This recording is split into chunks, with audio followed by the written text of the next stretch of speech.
Hello everyone, this is Shivani. Welcome to our class. Today we will discuss about Hamilton's variation principle.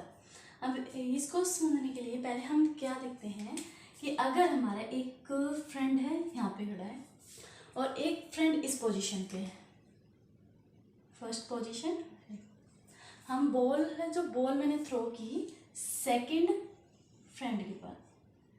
अब हमें ये नहीं पता कि पता नहीं कौन कि एक्चुअल पाथ उसने कौन सा ट्रैवल किया, मतलब ये पाथ भी जा सकती है वो बॉल, ये वाला पाथ भी जो पैराबोलिक पाथ है आपके इस तरह से हो सकता है। लेकिन हमें क्या फाइंड आउट करना है कि हमारा एक्चुअल पाथ क्या है, हमारी जो बॉल थी उसने एक्चुअल पाथ कौन सा ट्रैवल किया। तो इसके लिए हमें क्या करना होगा कि हैमिल्टन वेरिएशन प्रिंसिपल का यूज करना होता है। अब इसको कैसे करते हैं, इसका हमने ग्राफ प्लॉट किया टाइम और लैग्रेंजे के बीच में। अब ये लैग्रेंजे क्या होता है, ये जो फंक्शन होता है और ये इक्वल होता है kinetic energy minus potential energy. Lagrange is a function which is equal to kinetic energy minus potential energy. अब हमें ये फाइंड आउट करना है क्योंकि हमें क्या निकालना है, एक्चुअल पाथ निकालने के लिए हम एक पाथ अलग अलग पाथ के लिए हम इक्वेशन ड्राइव करेंगे। मीन्स हमें लैग्रेंजे यहाँ पे फाइंड आउट करना है, मतलब कि हर एक पॉइंट पे हम क्या करेंगे, इसके लैग्रेंजे फाइंड आउट करेंगे। अब एक के लिए तो क्या हो गया, लैग्रेंजे हो गया, लेकिन हमें क्या निकालना है, पूरे पाथ का निकालना है। तो उसके लिए क्या करते हैं, हम इंटीग्रेट करेंगे। अब टाइम यहाँ पे t1 लग रहा है, यहाँ पे टाइम कितना लग रहा है, t2, ठीक है। इसके बीच में हमने इसको इंटीग्रेट किया तो क्या आ जाएगा, जो हमारा ओवरऑल पूरा कंप्लीट पाथ का हमारे पास लैग्रेंजे आ जाएगा, ठीक है। अब ये हमारा पूरे पाथ का लैग्रेंजे। अब किसके लिए हमें क्या निकालना है, Hamilton variation principle. Conservation system क्या होता है, अगर हम उस पर कोई भी फोर्स एक्ट करवा रहे हैं तो वो क्या होगा, हम उसको ड्राइव कर सकते हैं किसी स्केलर पोटेंशियल से। मीन्स कि जो हमारा पोटेंशियल होगा वो ओनली कोऑर्डिनेट पे डिपेंड करेगा।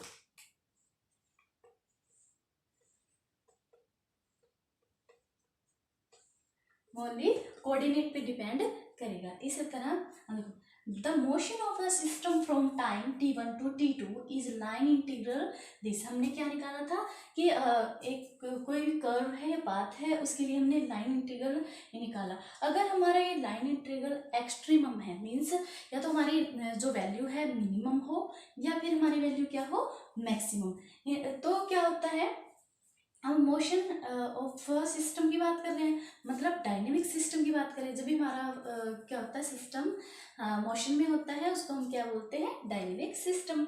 इसके लिए हम क्या निकालते हैं, एक्चुअल पाथ निकालते हैं। तो इसके लिए जिस भी लाइन इंटीग्रल की वैल्यू क्या आ जाए, हमारी एक्सट्रीमम आ जाएगी, तो वही उसका क्या होगा, एक तरह से एक्चुअल पाथ होता है। अब क्या होगा, अगर हम एक्चुअल पाथ का या एक्सट्रीमम पाथ का हम जब वेरिएशन करते हैं तो उस चेंजेस करने की कोशिश करते हैं तो क्या हो जाता है, वो हो जाता है जीरो, ठीक है, जीरो हो जाता है। तो ये जो है डेल्टा आई, हमने वेरिएशन कराया डेल्टा आई, सो डेल्टा, तो इसके में क्या हुआ कि जो हमारे एल को हम कैसे लिख सकते थे, T minus B.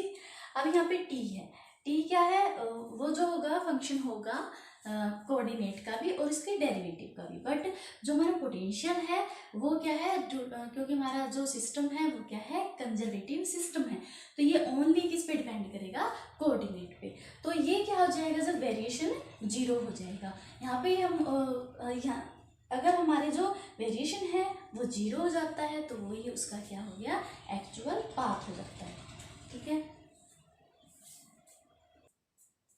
Next is reduction of Lagrange's equation of motion from Hamilton's principle. अगर हमें क्या निकालना है, अब लेग्रेंजे निकालना है, लेग्रेंजे इक्वेशन निकालनी है, किसका यूज करके, हैमिल्टन्स प्रिंसिपल का यूज करके। हम जानते हैं कि जो हमारा हैमिल्टन प्रिंसिपल था वो क्या कहता है कि जो मोशन होता है कंजर्वेटिव सिस्टम का टाइम t1 से लेके टाइम t2 तक, ये क्या होता है, लाइन इंटीग्रल क्या होना चाहिए, एक्सट्रीमम। अगर एक्सट्रीमम है तो उसका एक्चुअल पाथ है, ठीक है। और इसका अगर हम वेरिएशन करते हैं, क्या करते हैं, वेरिएशन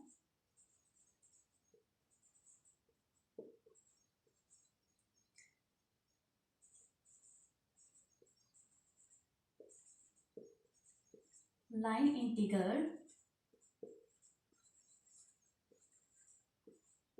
ओवर एक्सट्रीमम पाथ।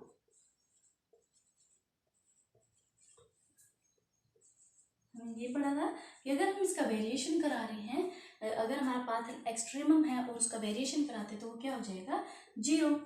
ये हम डिस्कस कर चुके हैं। t1 t2 l tt।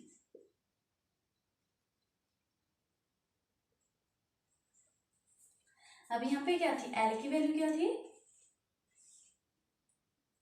t1 to t2 और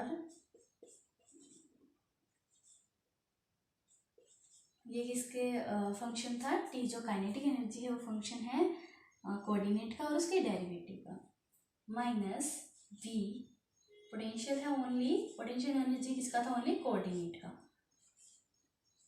dt विल बी 0। ये 0 जहाँ पे भी क्या होते हैं, इसकी वैल्यू 0 आ जाएगी, वही हमारा क्या होगा, जो एक्चुअल पाथ होगा जो ट्रेवल किया है हमारे कंजर्वेटिव सिस्टम ने, ठीक है। अब इसको क्या करना है, हमें ड्राइव करना है, और इसको ड्राइव करने के बाद हमें क्या निकालना है, इसके लैग्रेंजे इक्वेशन। तो इसको आगे कैसे अगर सॉल्व करते हैं,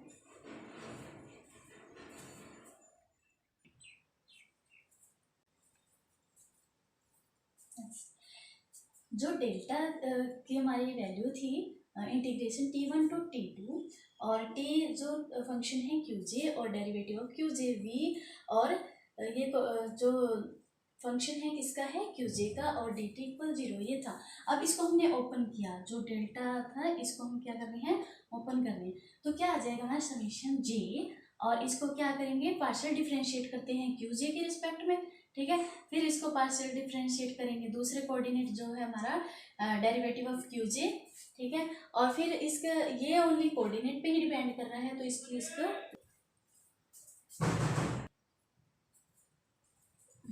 मैंने डेल्टा की यहाँ से निकाल दिए, ये वैल्यू निकाल दी है, और डेल्टा qj यहाँ पे v है, ये दोनों को क्या कर देंगे, हम साथ में ले आएंगे।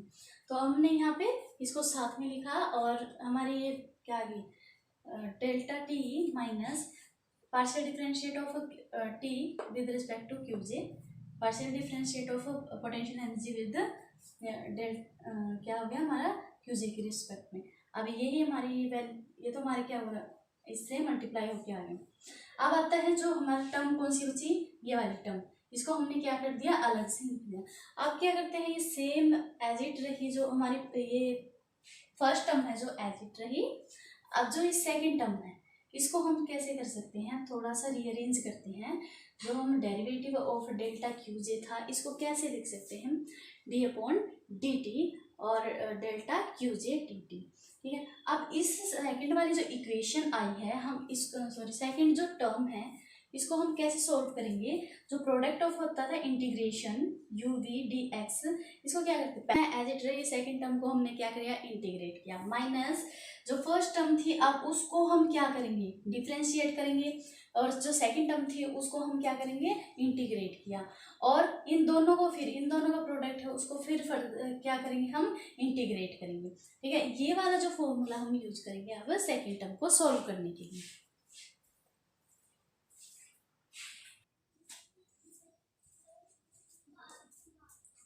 After integrating the second term हम गेट करते हैं, और हमने सेकेंड टर्म को जब इंटीग्रेट किया तो हमारी टर्म निकल, फर्स्ट टर्म तो एज इट रही, सेकेंड टर्म हमारी क्या होती है, ये निकल के आती है summation J partial differentiate of T with respect to derivative of Q J और डेल्टा क्यू जे, इसको क्या है, ये हमारी लिमिट है T1 टू T2, ठीक है, minus integration T1 to T2 summation J, और हमने क्या किया, जो डेरिवेट इसको क्या किया था, डिफरेंशिएट किया, तो del T upon del Q J को हमने क्या किया, डिफरेंशिएट, और delta Q J D T equal किया गया 0।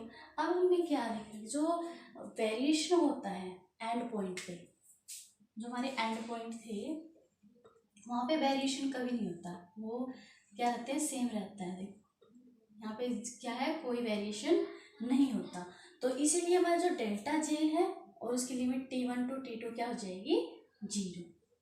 यहाँ पे ये वैल्यू पुट करने के बाद हमारी सेकंड टर्म जो यहाँ पे सेकंड टर्म जो है डिमिनिश हो जाएगी, और हमारे पास क्या निकल के आया। अब इनको क्या करते हैं, हम रीअरेंज करते हैं, इसको हम एक साथ, इन टर्म को दोनों को एक साथ लिख लेते हैं, फिर हमने फर्दर गेट करते हैं। अब इसका नेक्स्ट क्या होगा,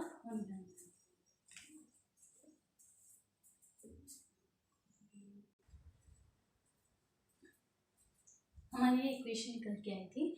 अब क्या करेंगे, जो अब डेल्टा जी है, डेल्टा क्यू जे है, ये कहता है कि जो इंडिपेंडेंट होगा ईच अदर, ठीक है, और coefficient of every delta Q j should be equated to 0 to satisfy the above equation.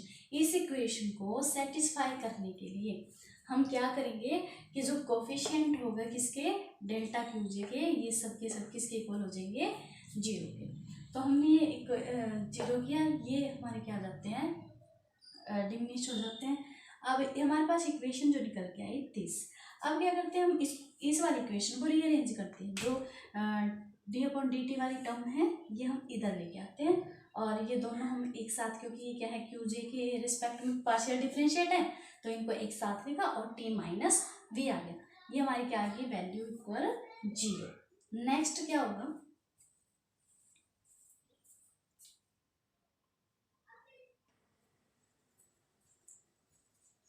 हमारी लास्ट इक्वेशन ये निकल के आई थी।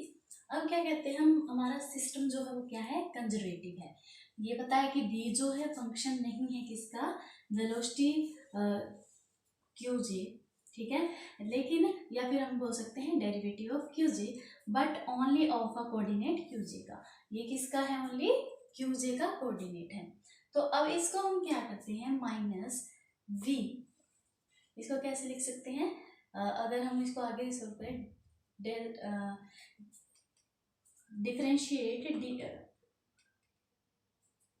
डिफरेंशिएशन ये लिखा हुआ था डी अपॉन डी टी, और पार्शियल डिफरेंशिएट किया हुआ था किसको, हमने इसके डेरिवेटिव के रिस्पेक्ट में, तो इसको हम टी माइनस वी ये कर देंगे। देखो इससे कोई फर्क नहीं पड़ेगा, क्योंकि क्या होता है, जो ये फंक्शन नहीं था, किसका नहीं था, क्यू जे का, तो हम इसको लिख सकते हैं, हमें पता है कि इसकी वैल्यू क्या होती है, 0, लेकिन इसको क्या कर देंगे, हम यहाँ पे पुट ऑन कर देंगे। अब क्या कहते हैं, डेल्टा अपॉन डेल्टा क्यू जे, ये हमारी एज इट रही इक्वल 0। अब इसको जो हमारी टर्म आई है टी माइनस वी, इसको हम क्या बोल रहे थे, ये क्या है, लैग्रेंज फंक्शन है, ठीक है। यहाँ पे हमने इसकी वैल्यू पुट ऑन की, और यहाँ पे एल पुट करने के बाद जो ये इक्वेशन हमारी निकल के आती है, इसी इक्वेशन को क्या बोलते हैं हम, Lagrange's equation of motion. Thank you.